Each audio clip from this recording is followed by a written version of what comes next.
بسم اللہ الرحمن الرحیم۔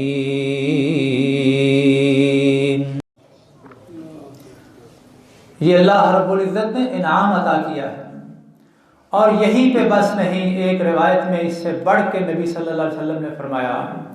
حضرت عائشہ رضی اللہ تعالیٰ عنہ بیان کرتی ہیں کہ ان کے گھر میں دروازے پہ ایک خاتون آئی، ایک مسکین سی خاتون تھی، غریب محتاج۔ اس کے پاس اس کی 2 بیٹیاں تھیں، دونوں بیٹیوں کو اس نے اٹھایا ہوا ہے، چھوٹی بچیاں تھیں، اور دروازے پہ دستک دے کے سوال کرتی ہے کچھ کھانے کے لیے ہے تو دے دو۔ بچیاں بھوکی تھی، خود بھی بھوکی تھی، کہتی ہے کچھ کھانے کے لیے ہے تو دے دو۔ حضرت عائشہ رضی اللہ تعالیٰ عنہ کہتی ہے کہ گھر میں صرف 3 کھجوریں پڑی ہوئی تھیں، میں نے وہ 3 کھجوریں لا کے اس خاتون کو دی، اس نے ایک کھجور اپنی ایک بیٹی کو دی، دوسری کھجور دوسری بیٹی کو دی، اور تیسری کھجور خود کھانے کے لیے اس نے ابھی اپنے منہ کی طرف کی ہے، اتنے میں وہ دونوں اپنی اپنی کھجوریں کھا کے ماں سے کہتی ہیں یہ بھی ہمیں دے دو۔ اور ماں حضرت عائشہ کہتی ہے میرے دیکھتے دیکھتے اس نے اپنی کھجور کو 2 حصوں میں تقسیم کیا، اور آدھی ایک بیٹی کو دے دی اور آدھی دوسری بیٹی کو دے دی۔ حضرت عائشہ رضی اللہ تعالیٰ عنہ کہتی ہیں کہ میں یہ دیکھ کے بڑی حیران ہو گئی کہ بھوکی تو ماں بھی تھی، لیکن اپنے حصے کی کھجور جو ہے اس کو نصف نصف کر کے بیٹیوں کو تقسیم کر دیتی ہے۔ تو نبی صلی اللہ علیہ وسلم جب گھر تشریف لائے، آپ کو یہ واقعہ بیان کرتی ہیں، یہ واقعہ سناتی ہیں، تو رسول اکرم صلی اللہ علیہ وسلم کے الفاظ کیا تھے؟ آپ صلی اللہ علیہ وسلم نے فرمایا اے عائشہ ان اللہ قد اوجب لها الجنہ، ان اللہ قد اوجب لها بها الجنہ، اس کے اس عمل کی وجہ سے اللہ رب العزت نے اس خاتون کے لیے جنت کو واجب کر دیا ہے۔ جو اس نے اپنی بیٹیوں کے ساتھ یہ سلوک کیا ہے، اللہ کو اس کا یہ عمل اتنا پسند آیا ہے کہ وحی کے ذریعے رسول اکرم صلی اللہ علیہ وسلم کو بتا دیا گیا، اللہ نے اس پہ جنت کو واجب کر دیا۔ اور یہیں پہ بس نہیں، رسول اکرم صلی اللہ علیہ وسلم نے فرمایا وَأَعْتَقَ بِهَا مِنَ النَّارِ، اللہ نے اسے اس عمل کی وجہ سے جہنم سے آزاد کر دیا ہے۔ اور یہیں پہ بس نہیں، آپ نے فرمایا لَقَدْ رَحِمَهَا بِرَحْمَتِهَا سَبِيَّهَا، اس نے اپنے بچوں پہ جو شفقت اور مہربانی کی ہے، جو اس کا اظہار کیا ہے، جو عملی طور پہ اس نے کر کے دکھایا ہے، اللہ رب العزت نے بھی اس پہ مہربانی کر دی ہے۔ یہ ہے دین اسلام کی تعلیمات، یہ ہے ہمارے دین کی تعلیمات کہ ان بچیوں کے ساتھ حسن سلوک کا اللہ رب العزت نے یہ صلہ انسان کے لیے رکھا ہوا ہے۔ اس محسن باپ کے لیے، اس احسان کرنے والے اچھے باپ کے لیے اللہ رب العزت نے ماں باپ دونوں کے لیے صلہ رکھا ہوا ہے، جو اپنی اولاد میں سے بیٹیوں کو اس طرح شفقت سے پالتے ہیں، ان کی تربیت کرتے ہیں۔ اور رسول اکرم صلی اللہ علیہ وسلم نے فرمایا، حضرت جابر رضی اللہ تعالیٰ عنہ بیان کرتے ہیں کہ جس کو اللہ رب العزت نے 3 بیٹیاں عطا کی، 3 بیٹیوں کی وہ تربیت کرتا ہے، پرورش کرتا ہے۔ جو روایت پہلے میں نے بیان کی ہے اس میں یہ ہے کہ وہ جہنم سے بچنے کے لیے اوٹ بن جاتی ہیں، رکاوٹ بن جاتی ہیں، لیکن ایک دوسرے مقام پہ رسول اکرم صلی اللہ علیہ وسلم نے فرمایا من کانت لہو 3 بنات، جس کی 3 بیٹیاں ہوں، یؤویہن ویرحمہن، وہ اپنی 3 بیٹیوں کے لیے رہائش کا انتظام کرتا ہے، ان کے اوپر وہ پوری رحمت اور شفقت کرتا ہے، وَيَكْفُلُهُنَّ، ان کی کفالت کرتا ہے، ان کی سرپرستی کرتا ہے، ان کو پالتا ہے، ان کا خرچہ برداشت کرتا ہے، وجبت لہ الجنہ، البتہ فرمایا پکی بات ہے اس کے لیے جنت جو ہے وہ واجب ہو جاتی ہے۔ بندہ مومن ہو، بندہ مسلمان ہو، جہاں اور بھی اسباب ہیں اس کے جنت میں جانے کے، وہاں اس کے جنت میں داخل ہونے کا ایک سبب یہ بھی بن جاتا ہے کہ اللہ رب العزت اس کو اس کی وجہ سے، اس کفالت کی وجہ سے بچیوں کی، اس کو جنت عطا کرے گا۔ یہ ہمارے دین کی تعلیمات ہیں۔ اور پھر رسول اکرم صلی اللہ علیہ وسلم نے فرمایا کہ نبی مکرم صلی اللہ علیہ وسلم نے اسی حوالے سے فرمایا من عال جاریتین، جس نے 2 بچیوں کی تربیت کی۔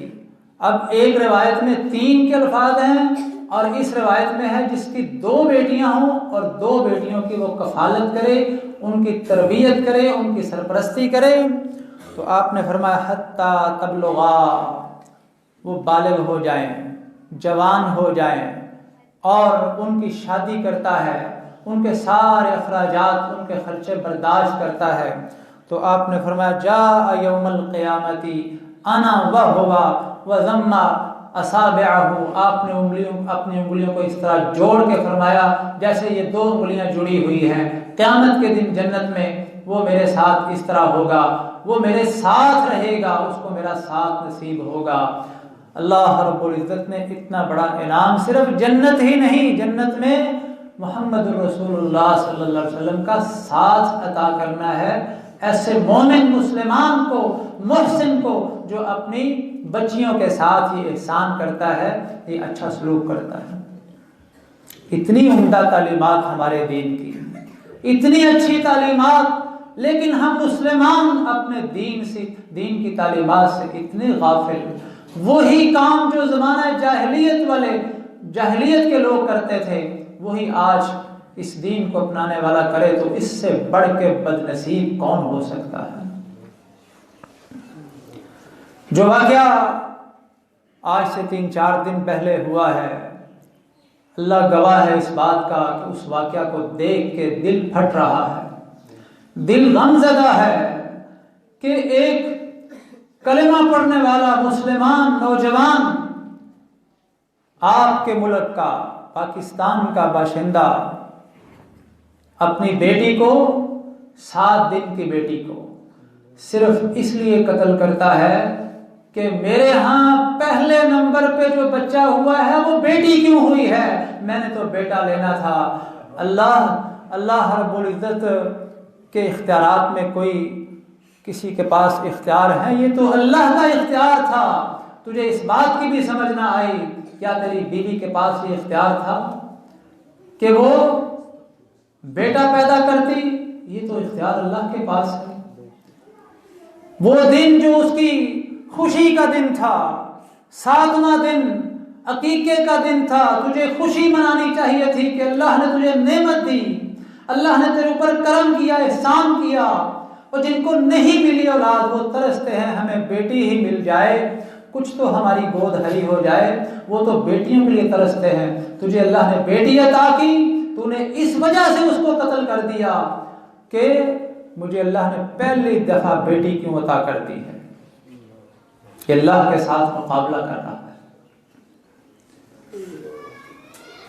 اللہ اکبر! یہ انسان کی شکل میں درندہ صفت انسان جس نے یہ ظلم کیا، یہ تو کافروں کی حالت تھی اور کافروں کی صفت اللہ رب العزت نے بیان کی تھی، وہ بھی اس انداز سے اس قدر ظالمانہ انداز نہیں اختیار کرتے تھے جو اس نے کیا۔ اللہ رب العزت کہتے ہیں یہ کافر جو ہیں ان کی یہ کیفیت ہوتی تھی، وَإِذَا بُشِّرَ أَحَدُهُمْ بِالْأُنثَىٰ ظَلَّ وَجْهُهُ مُسْوَدًّا، جب ان کو اس بات کی اطلاع ملتی کہ تیرے ہاں بیٹی پیدا ہوئی ہے، ظَلَّ وَجْهُهُ مُسْوَدًّا، اس کا چہرہ سیاہ ہو جاتا پریشانی سے، يَتَوَارَىٰ مِنَ الْقَوْمِ، وہ لوگوں سے چھپتا پھرتا، مِنْ سُوءِ مَا بُشِّرَ بِهِ، اس خبر کی وجہ سے جو اس کو ملی، اس تکلیف دہ خبر، حالانکہ یہ تکلیف دہ خبر کیسی ہے۔ اللہ رب العزت تو جب بیٹوں کا ذکر کرتا ہے تو پہلے بیٹیوں کا ذکر کرتا ہے، لیکن انسان جو ہے وہ بڑی محدود سوچ رکھتا ہے۔ اللہ رب العزت نے اگر بیٹیاں عطا کرتا ہے تو وہ ان کا انعام بھی بڑا رکھا ہے، اس کا صلہ بھی اللہ رب العزت نے بڑا عطا کرنا ہے۔ تو یہ انسان کی یہ بڑی خامی ہے اور بڑی اس کی یہ دماغ کی خرابی ہے، اور یہ اس کی ذہنی خرابی ہے جو یہ ہمارے معاشرے میں چیزیں نظر آ رہی ہیں۔ اور ہمارے معاشرے میں صرف یہی نہیں کہ یہ واقعہ پیش آیا ہے، ہم اکثریت جو ہے وہ آج اسی دور میں جا رہے ہیں جو اسلام سے پہلے تھا۔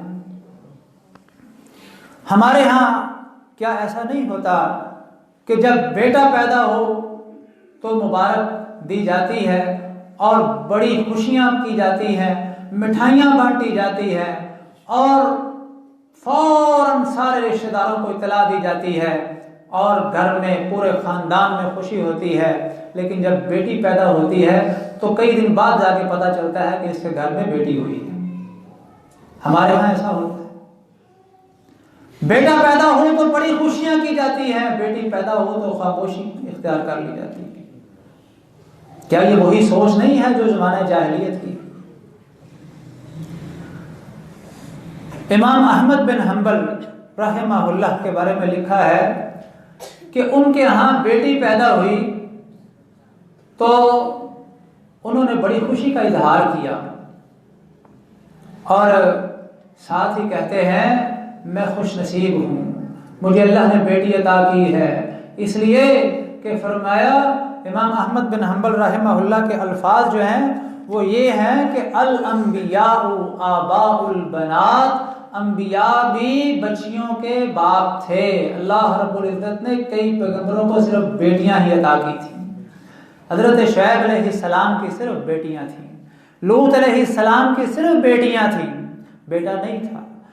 اور رسول اکرم صلی اللہ علیہ وسلم کی بیٹیاں اور بیٹے دونوں تھے، لیکن بیٹے جو ہیں وہ بچپن میں ہی اس دنیا سے چلے گئے، بیٹیاں جوان ہوئیں۔ اللہ رب العزت نے آپ صلی اللہ علیہ وسلم کو بھی 4 بیٹیاں عطا کی۔ یہ تو انبیاء کے ساتھ اللہ کے معاملے رہے ہیں، فرماتے ہیں میں خوش نصیب ہوں کہ اللہ مجھے بیٹی عطا کرتا ہے اور بیٹیاں عطا کی ہیں اللہ نے۔ یہ امام احمد بن حنبل رحمہ اللہ کا قول ہے۔ اور جتنے بھی نیک لوگ ہیں، جتنے بھی اللہ رب العزت کے متعلق صحیح سوچ رکھنے والے مسلمان لوگ ہیں، وہ یہی سوچ رکھتے ہیں۔ وہ جیسے بیٹے کی پیدائش پہ خوشی کرتے ہیں، اسی طرح بیٹی کی پیدائش پہ بھی خوشی کرتے ہیں، اور ایسے ہونا چاہیے۔ تو پھر انسان جو ہے وہ سمجھے کہ میرے اوپر اسلام کی تعلیمات کا صحیح اثر ہے، اور اگر وہ فرق کرتا ہے تو وہ سمجھ لے کہ ابھی تک اس کے اوپر اسلام نے اثر نہیں کیا اور اس کی وہی سوچ ہے جو زمانہ جاہلیت کی ہے۔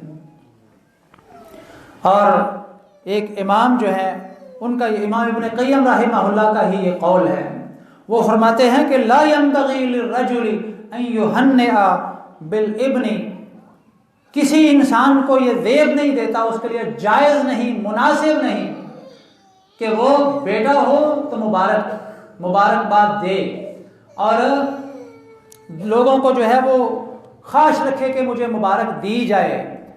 اور ولا يهنئ بالانثى، اگر بیٹی پیدا ہو تو مبارک نہ دے، یہ کسی مومن کے لیے جائز ہی نہیں، کسی مومن کو زیب نہیں دیتا کہ بیٹے کی پیدائش پہ مبارک دے اور بیٹی کی پیدائش پہ مبارک نہ دے۔ اور ہمارا دین تو ہمیں یہاں تک کہتا ہے کہ اگر کوئی ماں باپ اپنے بچوں کو کچھ دینا چاہتے ہیں، عطیہ دینا چاہتے ہیں، تحفہ دینا چاہتے ہیں، تو اس میں بھی اولاد میں برابری کی جائے۔ یہ نہیں کہ بیٹوں کو دے دیا جائے اور بیٹیوں کو محروم کیا جائے۔ نبی صلی اللہ علیہ وسلم کے پاس ایک شخص آیا، اس نے اپنی اولاد میں سے کسی کو ایک تحفہ دیا۔ نبی صلی اللہ علیہ وسلم کو پتہ چلا، آپ نے پوچھا کیا یہ اس طرح کا تحفہ تو نے ساری اولاد کو دیا ہے یا ایک کو دیا ہے؟ اس نے کہا جی ایک کو دیا ہے۔ آپ نے فرمایا میں کبھی بھی اس ظلم کے اوپر گواہ نہیں بن سکتا۔ وہ گواہ بنانے آیا تھا کہ آپ گواہ ہو جائیں یہ چیز میں نے اپنے فلاں بیٹے کو دے دی ہے۔ فرمایا کیسے دی ہے؟ جی عطیہ دے دیا ہے، تحفہ دے دیا ہے۔ آپ نے پوچھا باقی بیٹوں کو بھی، باقی اولاد کو بھی ایسے دیا ہے؟ اس نے کہا نہیں، فرمایا یہ تو ظلم ہے، میں اس ظلم پہ کیسے گواہ بنوں گا؟ تو وہاں اولاد کے الفاظ ہیں، بیٹی اور بیٹیاں اور بیٹے دونوں جو ہیں ان میں برابری جو ہے اس کا ہمیں حکم ہے۔ اسی طرح اسلام نے وراثت کے مسائل بیان کیے ہیں۔ زمانہ جاہلیت میں بچیوں کو وراثت سے محروم کیا جاتا تھا اور وہ ان کا حق سمجھا ہی نہیں جاتا تھا کہ ان کا کوئی حق ہے وراثت میں، لیکن اسلام نے جہاں بیٹوں کا حصہ مقرر کیا وہاں بیٹیوں کا بھی کیا۔ ایک بیٹی ہے تو باپ کی آدھی جائیداد اسی کی ہوگی، 2 بیٹیاں ہیں تو پوری جائیداد کے 3 حصے کر کے 2 حصے 2 بیٹیوں کو دیے جائیں گے۔ یہ حصے اسلام نے مقرر کیے ہیں۔ بیوی کا حصہ مقرر کیا ہے، ماں کا حصہ مقرر کیا ہے، بہن کو جو ہے وہ حصہ ملتا ہے۔ لیکن ہمارے مسلمان کتنے ہیں جو بیٹیوں کو حصہ دیتے ہیں؟ کہ پھر وہی زمانہ جاہلیت والا رویہ اختیار کیا مسلمانوں نے۔ یہ نہیں کہ صرف وہ ایک واقعہ پیش آیا ہے اور اسی کی مذمت کی جائے، اپنے گریبان میں بھی جھانکیں کہ ہم اسلام کے مطابق کتنا چلتے ہیں اور ہم اپنی بیٹیوں کو کیا مقام دیتے ہیں۔ کیا وہ مقام دیتے ہیں جو اسلام نے دیا ہے؟ جو ان کا حصہ ہے۔ قیامت کے دن اگر کوئی باپ اپنی بیٹی کے ساتھ ظلم کرے گا تو قیامت کے دن وہ بیٹی باپ کا گریبان پکڑے گی، وہ کہے گی میرا حصہ کیوں جو ہے وہ محروم کیوں کیا مجھے حصے سے۔ ہر حق والے کو اس کا حق دیا جائے گا۔ اللہ رب العزت انصاف کریں گے، اس لیے دنیا میں ہی اپنے معاملات جو ہیں ان کو بہتر کر لینا چاہیے۔ اللہ رب العزت ہمیں ان بیٹیوں کے مقام اور ان کے مرتبے کو پہچان کے ان کی خوش دلی سے کفالت کرنے کی توفیق عطا فرمائے، اور اس کفالت کے نتیجے میں جو اللہ رب العزت نے انعامات رکھے ہیں اللہ رب العزت ہمیں انعامات عطا فرمائے۔ وآخر دعوانا الحمد للہ رب العالمین۔